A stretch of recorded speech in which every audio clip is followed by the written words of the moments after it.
नमस्कार, आप देख रहे हैं एमपी न्यूज। मैं हूं निधि और स्वागत है आपका एमपी न्यूज के खास कार्यक्रम न्यूज रूम में, जहां एक बार फिर हम हाजिर हैं कुछ खास खबरें, कुछ खास अपडेट आपके लिए लेकर। तो चलिए शुरुआत करते हैं। और एज यूजुअल जो कि फिलहाल एमपी में चल ही रहा है, उपचुनाव की तैयारियां।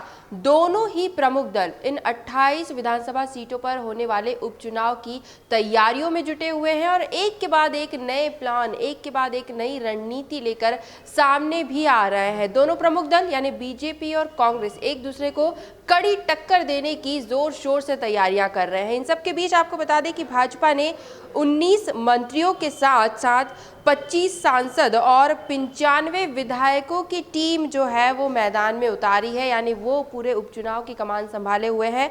तो कांग्रेस भी पीछे नहीं है। कांग्रेस ने पहली बार बूथ स्तर तक लगभग 1.5 लाख कार्यकर्ताओं की टीम तैयार कर ली है। इधर अगर इतने मंत्री, इतने सांसद आ रहे हैं तो इधर भी एक लंबी चौड़ी लिस्ट तैयार है कांग्रेस की ओर से।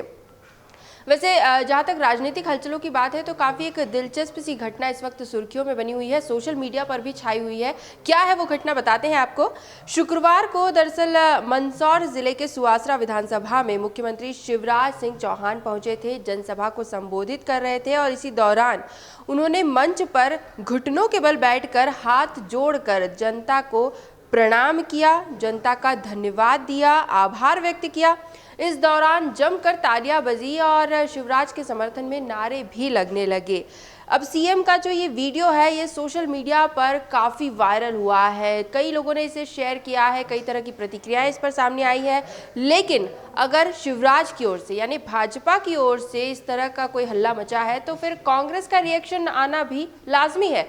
पूर्व मुख्यमंत्री कमलनाथ का रिएक्शन इस वीडियो के ऊपर सामने आया है। कमलनाथ ने ट्वीट कर इस वीडियो पर तंज कसा है। क्या कहा उन्होंने कहा कि जनता को झूठी घोषणाओं, चुनावी वचन और लच्छेदार भाषण परोसकर मूर्ख नहीं समझना चाहिए। अपनी सत्ता लोलुपता के लिए सौदेबाजी से जनादेश का अपमान कर राजनीति को कलंकित करने की बजाय अगर जनहित के निर्णय लिए होते तो आज घुटने टेकने की जरूरत ही नहीं पड़ती। तो दोनों दिग्गज शिवराज सिंह चौहान और कमलनाथ आमने सामने हैं और कड़ी जो यहाँ पर कह सकते हैं कि तीखे बयान एक दूसरे पर चलाए जा रहे हैं।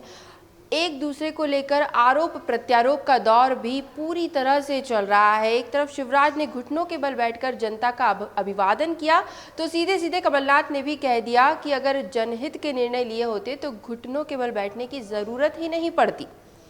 खैर आगे बढ़ते हैं और कुछ क्या चुनावी हलचलें हैं बताते हैं आपको। राजनीतिक हलचलों के बीच एमपी कांग्रेस ने एक और बड़ा दावा किया है। सोशल मीडिया पर एमपी कांग्रेस जो कि काफ़ी एक्टिव होती है, तो सोशल मीडिया पर ही एमपी कांग्रेस ने दावा किया है कि एक सर्वे किया गया है जिसमें 28 की 28 सीटें कांग्रेस जीत रही है और पीसीसी चीफ कमलनाथ दोबारा मुख्यमंत्री बनने वाले हैं। एमपी कांग्रेस ने एक और ट्वीट करते हुए लिखा कि ताज़ा सर्वे ने बीजेपी की नींदें उड़ा दी है। एक भी सीट पर बीजेपी की जीत संभावित नहीं है। लोकतंत्र जीत रहा है, नोट तंत्र हार रहा है। कमलनाथ जी का मुख्यमंत्री बनना तय माना जा रहा है। हालांकि ये पहला मौका नहीं है कि कांग्रेस इस तरह के दावे कर रही है। उपचुनाव की तारीखों का जब ऐलान हुआ था तो उस दौरान भी कांग्रेस ने दावा किया था कि 30 दिनों के अंदर प्रदेश में दोबारा कमलनाथ सरकार होगी। जनता खड़ी है साथ, जीत रहे हैं कमलनाथ, इस तरह के नारे भी कांग्रेस की ओर से बुलंद किए जा रहे हैं और कांग्रेस की जीत का दावा किया जा रहा है। कांग्रेस पूरी तरह से सत्ता वापसी की कोशिश कर रही है, लेकिन बीजेपी भी पीछे नहीं है। बीजेपी भी कांग्रेस पर लगातार हमलावर है। अब किसने क्या कह दिया वो बताते हैं आपको।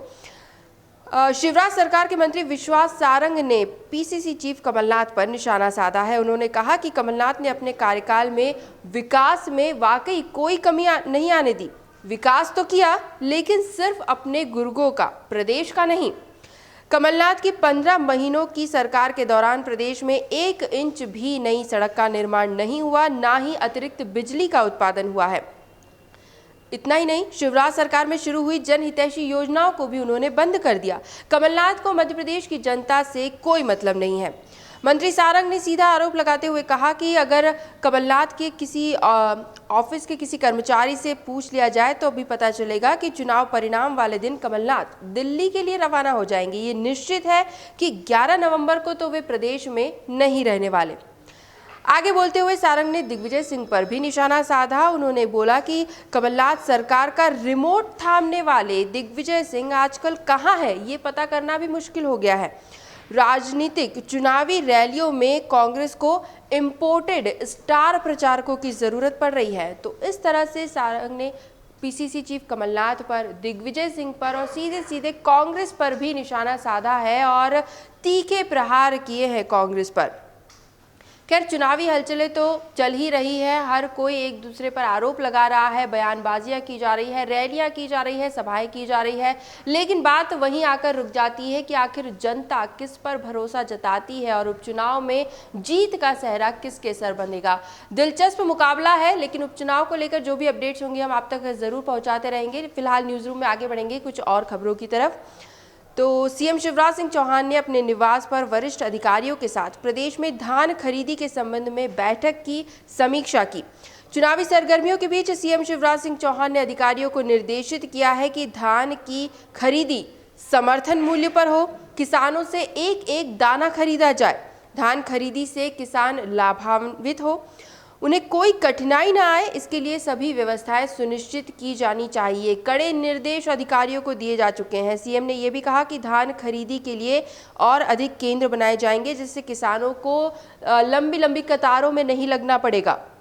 धान खरीदी की समुचित व्यवस्था की जाएगी और किसानों का हित प्राथमिकता से सुनिश्चित किया जाएगा। वैसे बात तो फिर वहीं आ जाती है कि उपचुनाव का मौसम चल रहा है, तो कोई भी दल हो, बीजेपी हो, कांग्रेस हो, सीएम शिवराज हो या पीसीसी चीफ कमलनाथ हो, हर कोई अपने को किसान हितैषी बनाने में जुटा हुआ है या ये साबित करने में जुटा हुआ है कि वे किसान हित में ज़्यादा से ज़्यादा काम कर रहे हैं। लेकिन फिलहाल सीएम ने ये निर्देशित कर दिया है कि जो धान की खरीदी है वो समर्थन मूल्य पर हो और किसानों को किसी तरह की कठिनाई ना हो। चुनाव आयोग ने उम्मीदवारों के लिए खर्च की सीमा में कोई बदलाव नहीं किया है, वो पहले की तरह ही 28 लाख रुपए ही रहेगा। लेकिन अब राजनीतिक रैलियों में, सभाओं में मास्क और सैनिटाइजर का खर्च जो है वो उम्मीदवार के खातों में जुड़ेगा। ये नई गाइडलाइन आई है।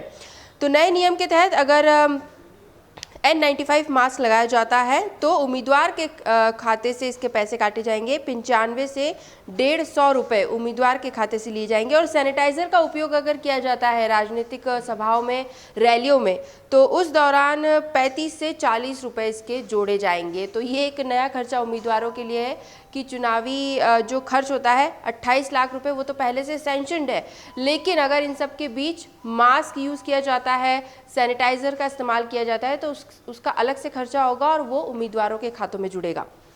अब बात करते हैं कोरोना संक्रमण के आंकड़ों को लेकर। तो आंकड़े क्या कुछ कह रहे हैं बताते हैं आपको। कल के दिन में मध्य प्रदेश में 1607 नए मामले सामने आए हैं।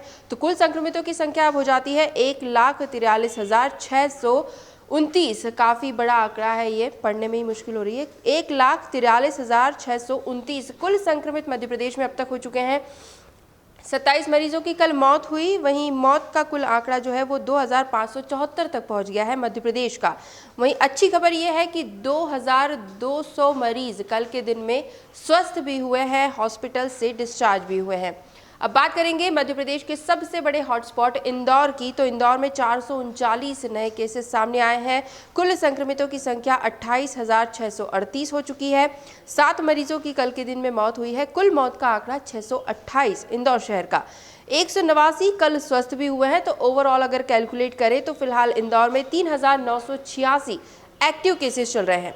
राजधानी भोपाल में भी आंकड़े सामने आए हैं। कुल संक्रमित अब हो चुके हैं 22,931 और इसी के साथ एक्टिव केसेस अगर बताएं 1,943 हो चुके हैं। जबलपुर जो है वहां से भी बड़ी संख्या में मरीज सामने आ रहे हैं। तो जबलपुर की अपडेट, कल के दिन 109 नए मरीज मिले, जबकि 112 मरीज स्वस्थ होकर डिस्चार्ज हुए हैं। एक्टिव केसेस जबलपुर में देखें तो 978 हो चुके हैं। वहीं कल के दिन में जो नए केसेस सामने आए हैं, नए संक्रमित पाए गए हैं, कुछ खास जिलों की अपडेट आपको दे दे। रायसेन 40, रीवा 26, रतलाम में 13, विदिशा 22, होशंगाबाद 24, सीहोर में 21 नए मरीज सामने आए, हरदा में 23 नए केसेस, राजगढ़ 28, गुना 11, खरगोन से 28 और खंडवा से भी 11 नए मरीज कोरोना के सामने आए हैं। तो ये थे कोरोना संक्रमण के आंकड़े और एमपी न्यूज़ के न्यूज़ रूम से फिलहाल यही अपडेट्स। लगातार और भी खबरें और भी जानकारियां और खास तौर पर उपचुनाव से जुड़ी खास डिटेल्स लेकर हम कल फिर हाजिर होंगे, लेकिन फिलहाल एमपी न्यूज़ से यही अपडेट्स। लगातार और भी खबरें और भी जानकारियां हम आप तक जरूर पहुंचाते रहेंगे। बस आप बने रहिए हमारे साथ, देखते रहिए एमपी न्यूज़। धन्यवाद। एमपी की नब्ज, एमपी का हाल, मध्य प्रदेश की हर खबर एमपी न्यूज़ टीवी के साथ। लगातार खबरों के लिए सब्सक्राइब करें हमारा YouTube channel MP news TV. Latest updates के लिए बेल आइकन दबाना जरा भी न भूलें।